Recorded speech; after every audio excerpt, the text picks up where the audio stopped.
ప్రియులారా, ప్రార్థన చేసుకుందాం. పరిశుద్ధుడా, మీకే స్తుతులు స్తోత్రాలు చెల్లిస్తూ ఉన్నాం. ఈ ప్రాతకాల ఆరాధనలో తండ్రి, మీ సన్నిధి నిత్యము మాతో ఉంచండి. ఆరాధన అంతటలో మహిమ ఘనత ప్రభావాలు మీకు ఆరోపిస్తూ యేసు ప్రభు వారి పరిశుద్ధ నామమున వేడుకొనుచున్నాము తండ్రి. ఆమేన్.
ప్రియులారా, ప్రభు పేరట మీకు శుభాలు. దేవుని యొక్క పరిశుద్ధ గ్రంథాన్ని అందరము కూడా తెరచి పేతురు రాసిన మొదటి పత్రిక 5వ అధ్యాయం 7వ వచనాన్ని కలిసి చదువుకుందాం. 7వ వచనము: ఆయన మిమ్మును గూర్చి చింతించుచున్నాడు. కనుక మీ చింత యావత్తు ఆయన మీద వేయుడి. ఆయన మిమ్మును గూర్చి చింతించుచున్నాడు. ప్రియమైన దేవుని కుటుంబీకులారా, జన్మదినాలు, వివాహ దినాలు జరుపుకుంటున్న కుటుంబాలకు యేసుక్రీస్తు ప్రభు పరిశుద్ధ నామమున పండు prince and sisters YouTube channel ద్వారా శుభాలు తెలియజేస్తున్నా. మీ కొరకు ప్రార్థన చేస్తా ఉన్నా. దేవుడు మిమ్మలను దీవించునుగాక. ఈ యొక్క ప్రాతకాల ఆరాధనలో మనము దైవ వాక్యాన్ని మనం కలిసి చదువుకున్నాం. వాక్యాంశాన్ని మనము ఆలోచన చేస్తూ ఉన్నప్పుడు మీరే దేనిని గురించి చింతింపకూడదు, ఆయన మిమ్మల్ని గురించి చింతిస్తున్నాడు. ఈ వాక్యాన్ని కలిసి ధ్యానం చేస్తున్నాం కదా. ప్రియమైన దేవుని యొక్క బిడ్డలారా, మనము మన కొరకు, మన బిడ్డల కొరకు, వారి అవసరతలు ఎరిగి మనము వారి కొరకు చింతిస్తూ ఉంటాం.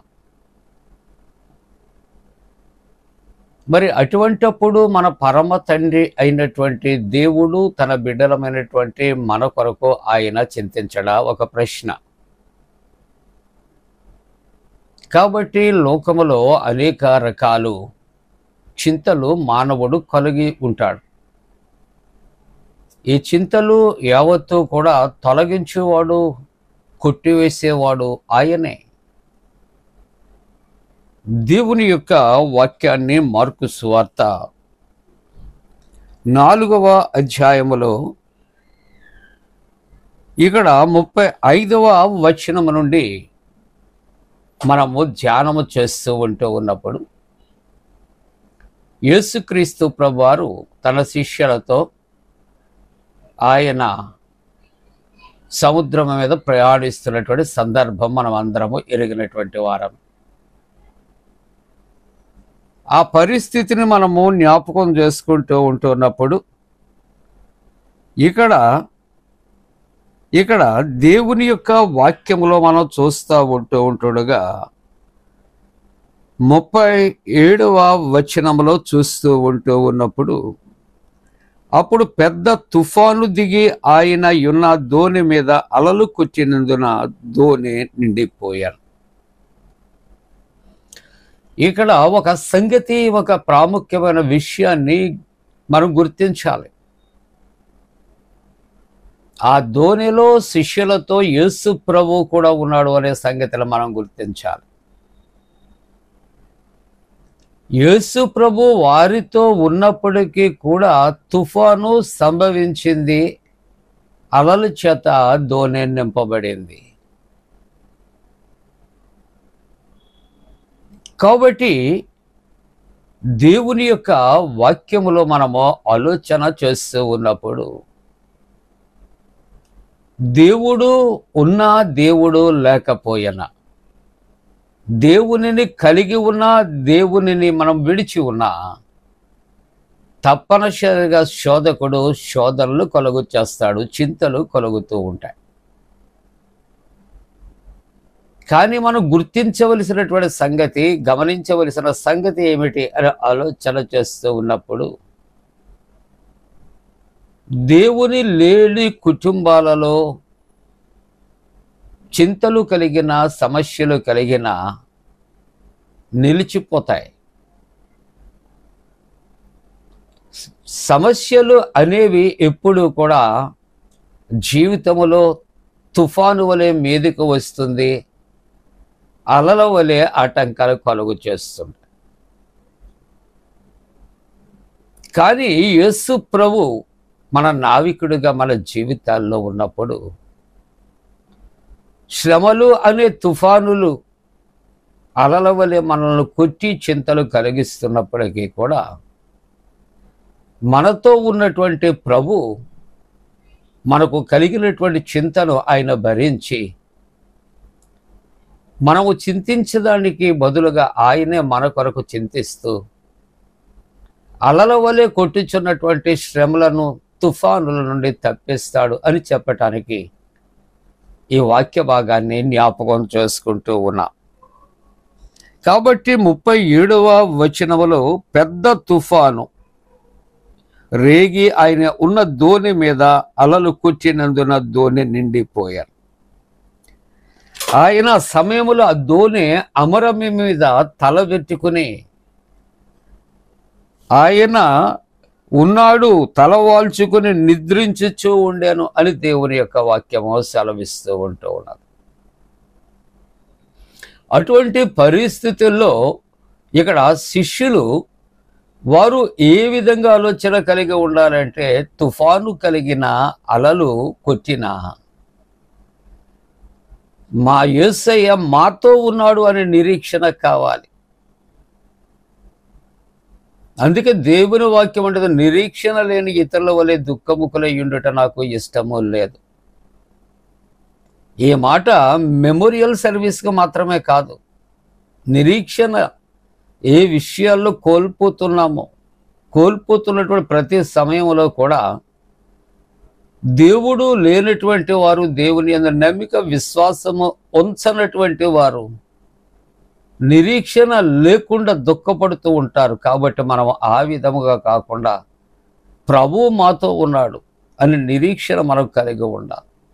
ప్రభు మా కొరకు చింతిస్తూ ఉన్నాడు, ప్రభు ఇదిగో మా చింతలను భరిస్తూ ఉన్నాడు, మా చింతలను తీరుస్తాడు అని ఒక నమ్మిక మనం కలిగి ఉండాలి. కానీ ఇక్కడ శిష్యుల యొక్క అపనమ్మిక మనం చూస్తూ ఉన్నప్పుడు దేవుని యొక్క వాక్యములో ఒక చక్కటి మాట మనకు కనిపిస్తున్నది. 38వ వచనములో ఇక్కడ శిష్యులు యేసు ప్రభుని లేపి, బోధకుడా, మేము నశించిపోవచ్చున్నాము, నీకు చింత లేదా?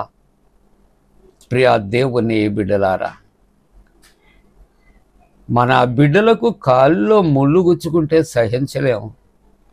వాళ్ళ కళ్ళల్లో నీళ్లు తిరిగితే మన కళ్ళల్లో తిరుగుతాయి. వాళ్ళ కాళ్ళలో ముళ్ళు గుచ్చుకుంటే మన గుండెల్లో గుణపాలు గుచ్చుకుంటాయి కదా. తల్లిదండ్రులుగా వీ హ్యావ్ ఎక్స్పీరియన్స్డ్ దట్. అటువంటిప్పుడు మన పరమ తండ్రి అయిన దేవుని పిల్లలమయ్యున్నటువంటి మనకు శ్రమ కలిగితే ప్రభు మన కొరకు ఆయన చింతించేవాడు కాదా? ఇక్కడ దేవుని యొక్క వాక్యములో మనము చూస్తూ ఉన్నప్పుడు బోధకుడు మేము నశించిపోవచ్చున్న, నీకు చింత లేదా అని అంటూ ఉన్నప్పుడు ఆయన లేచి గాలిని గద్దించి నిశ్శబ్దమును ఊరకుండమని సముద్రముతో చెప్పగా గాలి అణిగి మిక్కిలి నిమ్మలమాయను. ప్రియమైన దేవుని బిడ్డలారా, మన జీవితాలు ఆటు పోటు ఎప్పుడు ఉంటుంది, సుఖ దుఃఖాలు ఎప్పుడు ఉంటాయి. నువ్వెంత ప్రార్థించినా, నువ్వెంత భక్తి కలిగినా, నువ్వెంత దేవుడికి ఇచ్చినా, నువ్వెంత కొరకు దేవుని కొరకు జీవించినా, ఒక్క మాట జ్ఞాపకం చేస్తాను. యోబు మనందరికన్నా గొప్ప భక్తుడు అని యెహోవా దేవుడు సెలవిచ్చాడు. ఆయనకే శ్రమ కలిగింది, భరించలేనటువంటి శ్రమ. కానీ చింతించలేదే. ప్రభు ఇచ్చాడు, ప్రభు తీసుకున్నాడు. That is the faith. ఆ విశ్వాసము, నిరీక్షణ. ప్రభు నాకు ఇచ్చినటువంటి శ్రమను తీర్చే దేవుడు నాతో ఉన్నాడు అని మనము నిశ్చయత కలిగి మనం ఎదురు చూచినప్పుడు మన చింతను భరించిన దేవుడు మన చింతలు తీర్చి మన మీదికి అపవాది కలిగి చేసే తుఫాను అనే శ్రమలు, అలలు అనే శ్రమల నుండి దూరపరిచి మనల్ని ఎత్తిపట్టి నడిపించే దేవుడు. అలాగున మనం ఆయనతో ప్రయాణించటానికి దేవుడు తన పరిశుద్ధాత్మకుడిని మనపై మెండుగా కుమరించునుగాక. ఆమేన్. ప్రార్థన చేసుకుందాం. పరిశుద్ధుడా, నీకు స్తోత్రాలు. ఈ ప్రాతకాల ఆరాధనలో ఎవరైతే ఏ పరిస్థితులను చింతిస్తూ ఉన్నారో ఆ చింతలు తీర్చే దేవుడవు నాయన. జన్మదినాలు, వివాహ దినాలు జరుపుకుంటున్న కుటుంబాలను ఆశీర్వదించండి, దీవించండి. ప్రభువా, ఇదిగో చాలామంది వాతావరణ మార్పులో అనారోగ్యాలతో ఉన్నారు. కొంతమంది గుండె బలహీనతతో ఉన్నారు. నాయన స్పాండిలైటిస్తో ఉన్నారు. ప్రభువా, ఇదిగో తండ్రి, మరి తండ్రి ఆర్థరైటిస్తో ఉన్నారు. కాళ్ళు నొప్పులతో ఉన్నారు. సహించలేని, భరించలేని బాధలతో ఉన్నారు. అయినప్పటికీ మాతో ఉన్న దేవుడవు, మా మొరల ఆలకించి జవాబిచ్చే దేవుడవు. అట్టి కుటుంబాలకు క్షేమము కలుగు చేయండి, సంతోషము కలుగు చేయండి, సాక్ష్యము కలుగు చేయండి. గర్భిణీలు సుఖప్రసవము కొరకు, చంటి బిడ్డ తల్లులు క్షేమము ఆరోగ్యము కొరకు, వివాహ వ్యవస్థలో ప్రవేశించే యవనస్తుల కొరకు, అప్పుల బిడదలో ఉన్నవారికి నేను విడుదల కొరకు ప్రార్థిస్తూ యేసు ప్రభు దివ్య నామమున వేడుకొనుచున్నాం తండ్రి. ఆమేన్.